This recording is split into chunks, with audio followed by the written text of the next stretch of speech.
In just a minute, we'll have Devin here talking about Modin.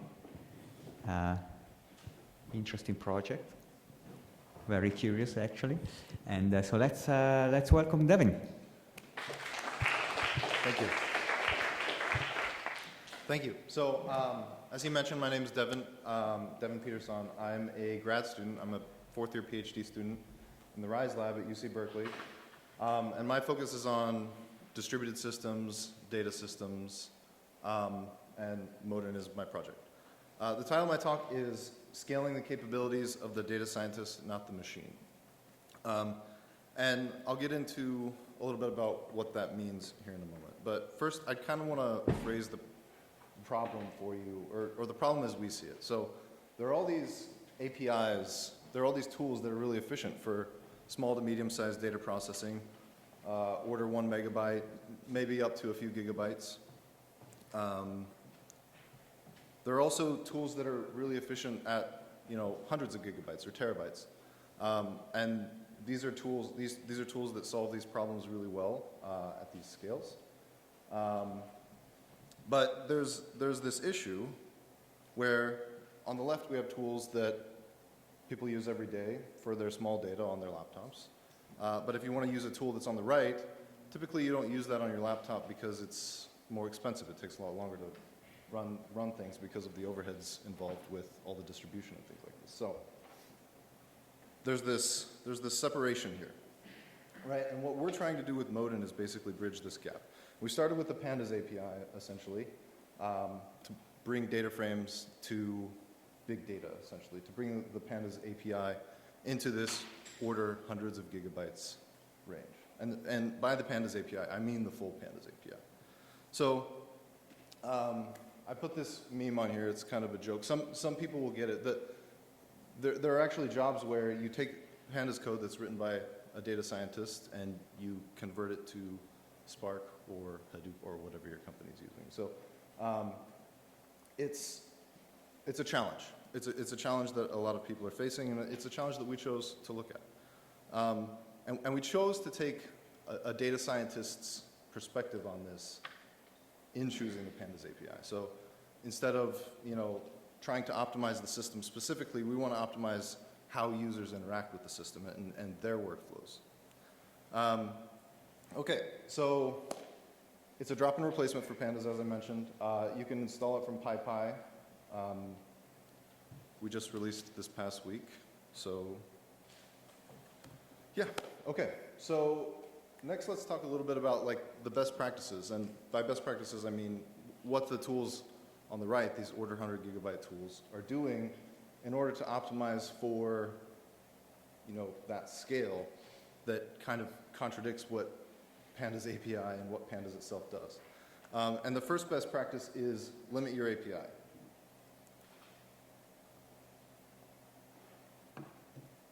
And by this I mean limit what you allow your users to do. Pandas does not do this. The Pandas API is 280 or so methods for DataFrame, about that for series. There are also a bunch of convenience methods that like pd.concat and pd.plot and things like that. And this is huge, and a bunch of these actually do the same thing if you pass certain parameters or things like this, and there's a lot of overlap between the APIs that they allow. There's also a lack of overlap in their implementation, so you might try to do two different things, or you might try to do the same thing two different ways and end up having to pay a 1000x performance penalty for the second way just because of the implementation underneath. And so we saw this as a challenge. You might think that I'm a little bit crazy for going after something like this, but we really want to solve the problem of data scientists actually doing the big data research. So we took a look at what people actually use within the Pandas API. We did a massive scrape of Kaggle notebooks. This is the top 30.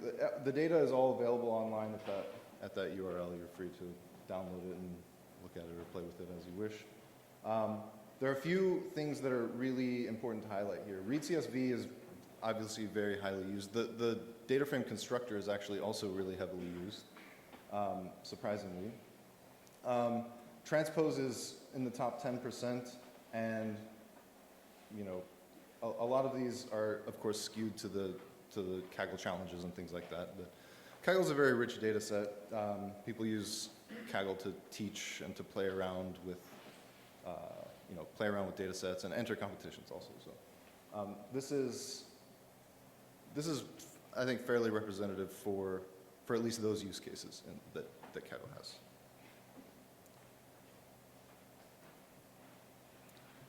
Okay, best practice number 2 is lazy evaluation. Recently, this has started coming up a lot more often, and we've definitely been talking about it a lot.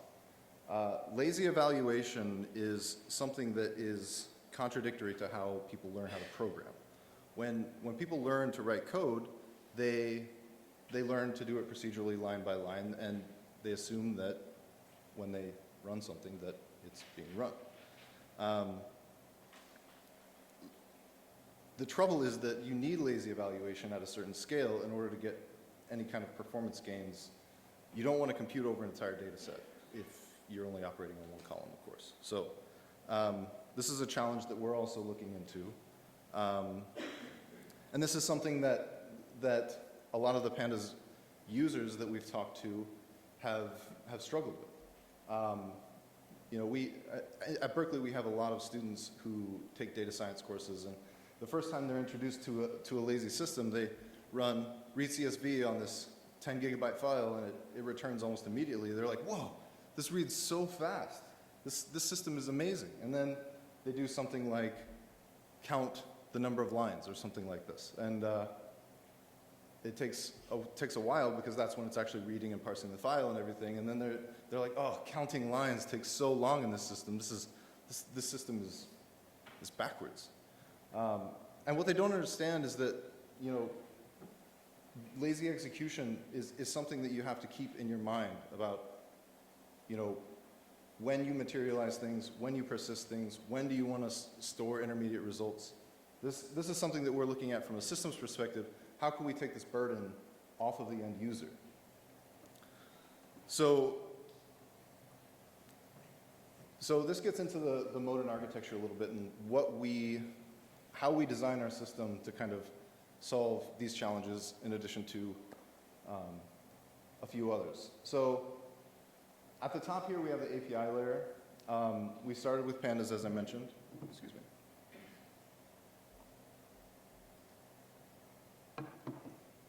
We started with Pandas. It's not fully implemented, by the way. There are a number of operations that they'll fall back to Pandas, basically. We just convert the Pandas data frame, or the Modin data frame to Pandas, and then operate on it, and then redistribute it, which is expensive, by the way. But we started with this because it's so widely used. We implemented a kind of proof of concept SQLite API, and it's all on the same, on top of the same execution layer. And so basically, another problem that we saw was that a lot of Pandas users know a little bit of SQL and a little bit of Pandas, or a lot of Stack Overflow questions are like, they write out some SQL query, they're like, tell me how to do this in Pandas. So it would be nice if there was just one system where the API was abstracted away and it was just executing on the same thing. And then, I put Modin API up there. This is something that will eventually happen. But as we've been, implementing the Pandas API, we've been seeing a lot of this duplication in the things that Pandas offers, the APIs that Pandas offers. And so this would be a minimal set of things that you would need to do in order to do everything that Pandas allows you to do. And so then, underneath of that, we have a Modin query compiler, which allows you to, basically it's an abstraction that allows other data frames, distributed, multi-processing, parallel, really any data frame, to implement some interface in order to basically just use the Pandas API that we've already connected to it And next to that, we have the Modin DataFrame, which is the main abstraction that we've built. And that does expose a reduced set, but at the moment, it's kind of an internal API. So we started out executing everything on top of Ray. And we really wanted this to be an abstraction, too, because, who knows what next execution engine could come along and be faster, or things change constantly. And so what we were really interested in is basically making this modular enough to where that you can bring your own backend, bring your own data frame, and just plug into the right place, and you can take advantage of everything that we've already done. Right. A really big part of this effort is an attempt to try to stop everybody from redoing work, like rewriting joins for the 40th time. So, I wanted to share a quick plot related to the pluggability of Modin. So, Apache Arrow was actually earlier in this session was discussed, and there are a lot of really fast compute kernels that happen on Apache Arrow, and so we took a look at what can we do if we swap pandas out for Apache Arrow. And so we took a few things. We took something that we do well, we took something that we do not so well, and then we took something that we do okay on. And read CSV, we get about a 2x improvement. Query is actually where we got the biggest improvement. That's also where the LLVM layer,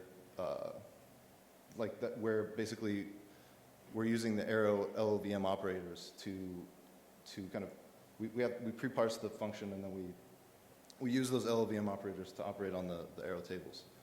And so that's why it's so much faster, is because it's such low-level code. And then there's some which is obviously going to be much faster in the columnar format. So yeah, this is just something that I put in here because it's related to the Arrow work, and we're definitely looking at new formats and things like this. So I also wanted to briefly mention that we recently added out of core. This is using Ray's plasma store to kind of generate this giant memory map file, and then we just use that memory map file to swap in and out of memory. So you can actually use the Pandas API, what we've implemented of it, on a 250 gigabyte data set. I think this is like a full year of taxi data or something like this. So it is possible now to do at least a subset of the Pandas API on this large data set with Modin. So, and with that, I'll conclude. Modin is a drop-in replacement for Pandas. It's about 13 months old. We've really been working hard on the research component of it and trying to kind of push the edge of what people are thinking about and what people are doing in the DataFrame space. It's fully open source, and you can install with pip. And with that, I'll take questions.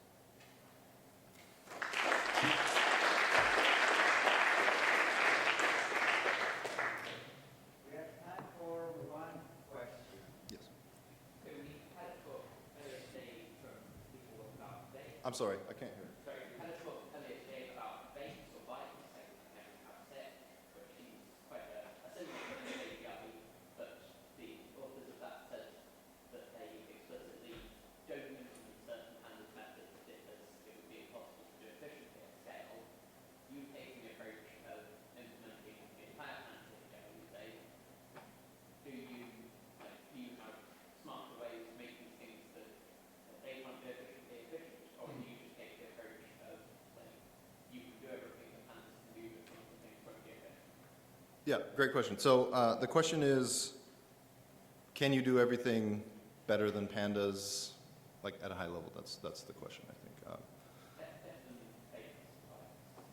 Yeah, better than Vex, right? So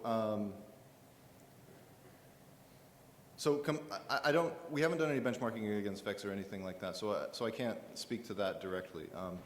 The kind of overall point of the question is more about can you do everything efficiently? The answer in pandas is no, you can't do everything efficiently. If you're trying to loop over a data frame That'll never be fast. You can't distribute the data set and then expect to be able to read line by line and have it be fast. That's very slow, actually.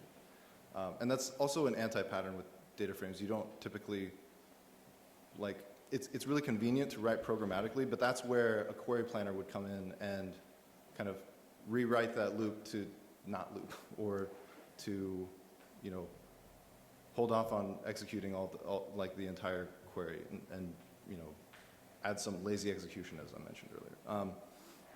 So there are things that are hard. There's also things that we intentionally design Modin for, like transpose, for example. Transpose is, it's kind of a critical component to defining what makes a pandas data frame a pandas data frame. The fact that you can swap columns and rows or treat them as the same, that I think is a central point to what makes pandas what it is.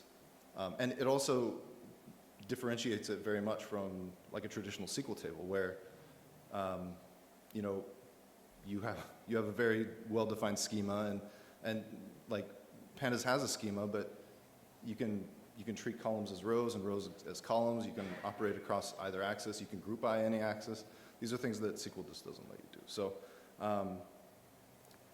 so we did design Modin to support those things, and it does things like transpose very efficiently. But it does have to keep things in memory, whereas Vex, you know, Vex keeps things on disk. So it comes down to a difference in architecture and a difference in like what we aimed to support from the beginning versus, you know, optimizing specifically for like making things super fast. So.